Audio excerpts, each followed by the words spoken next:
যারা জীবন নিয়ে হতাশার মধ্যে আছেন, দেয়ালে পিঠ থেকে গিয়েছে, বেঁচে থাকার আর ইচ্ছা নেই, লক্ষ লক্ষ টাকা জাদুবিদ্যা কুফুরির মধ্যে ব্যয় করে ফেলেছেন কিন্তু কোনো সমাধান পাননি, আমি তাদেরকে উদ্দেশ্য করে বলছি, জীবনের শেষ ভরসা হিসেবে আপনারা আসেন। যাদের কোরআনের উপর বিশ্বাস আছে, যারা আল্লাহর কুন ফায়াকুনের উপর বিশ্বাস আছে, আমি তাদেরকে উদ্দেশ্য করে বলছি, আসেন আল্লাহর এই কোরআনের কুদরতি ক্ষমতা দেখে যান। আপনার সমস্যা বলে আমার থেকে আপনার সমাধান নিয়ে যান। আমি আপনাকে 100% গ্যারান্টি দিয়ে ইনশাল্লাহ সমাধান দিব, যদি আল্লাহর পবিত্র কোরআন সত্য হয়ে থাকে, যদি আল্লাহর কুন ফায়াকুন পবিত্র কুন ফায়াকুন যদি সত্য হয়ে থাকে,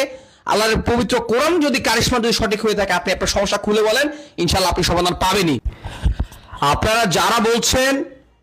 ফেসবুক বা ইত্যাদি মাধ্যমে বিভিন্ন প্রকার তান্ত্রিক সাধক বা তাবিজ তোমার যারা করে, এদের পিছনে লক্ষ লক্ষ টাকা ব্যয় করেছেন, আপনার সমস্যার সমাধান পাননি, আপনি হতাশ হতে হতে আপনার পিঠ দেওয়ালে ঠেকে গিয়েছে, জীবনের বাঁচার ইচ্ছে নেই, আপনি যারা বলছেন আর কোনো কাজই করাবো না, আমার এই সমস্যার সমাধান হওয়ার প্রয়োজন নেই, আমি জীবনটা দিয়ে ফেলবো, আমি তাদের উদ্দেশ্য বলছি, আপনার সমস্যাটা যদি হয় পারিবারিক কলহ, আপনার সমস্যা যদি হয় স্বামী এবং স্ত্রীর সাথে, আপনার সমস্যা যদি হয় সন্তানকে বশ করার জন্য, আপনার সমস্যা হয় যদি লেখাপড়া একটা ভালো রেজাল্টের জন্য, আপনার সমস্যা যদি হয় একটা ভালো একটা চাকরি পাওয়ার জন্য, আপনার সমস্যা হয় যদি মনের মানুষকে কাছে পাওয়ার জন্য, একটা হালাল ভাবে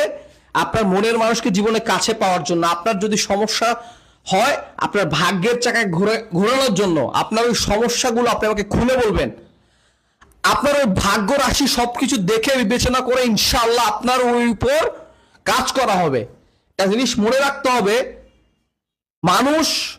যদি তার ভাগ্যকে পরিবর্তন করতে চায়, সেখানে আল্লাহ তাআলা সাহায্য করে।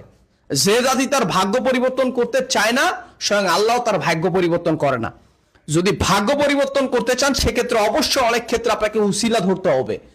উসিলা ছাড়া কোনো কিছু ডিরেক্ট পাওয়া সম্ভব নয়। আপনারা যারা ভাবছেন অসংখ্য টাকা ব্যয় হয়েছে, আপনাদের বিভিন্ন জায়গা থেকে লোকসানে পড়েছেন কিন্তু কোনো সমাধান পাননি, আমি তাদেরকে উদ্দেশ্য করে বলবো, জীবনের শেষ ভরসা, শেষ আশা, আশার আলো ভেবে আপনি আমার কাছে আসুন। যেভাবে হযরত মুহাম্মদ সাল্লাল্লাহু আলাইহি ওয়াসাল্লাম জাহেলি জমানায় অন্ধকার যুগে যেভাবে আলোর বেশে এসেছিল, ঠিক সেইভাবে করে যদি আপনার জীবনে আলো ফিরাতে চান, আপনি যদি চান কোরআনের মাধ্যমে আপনার জীবনের সমস্যার সমাধান হবে, যাদের কোরআনের উপর বিশ্বাস আছে, যারা নাস্তিক নয়, যাদের কোরআনের উপর বিশ্বাস আছে, কোরআন দিয়ে আপনার জীবনের সমস্যার সমাধান হবে, আমি তাদেরকে বলছি আপনি আসুন, আপনার মন খুলে বলুন, আমাদের থেকে সমাধান নিয়ে যান, ইনশাল্লাহ আপনার সমাধান হবেই।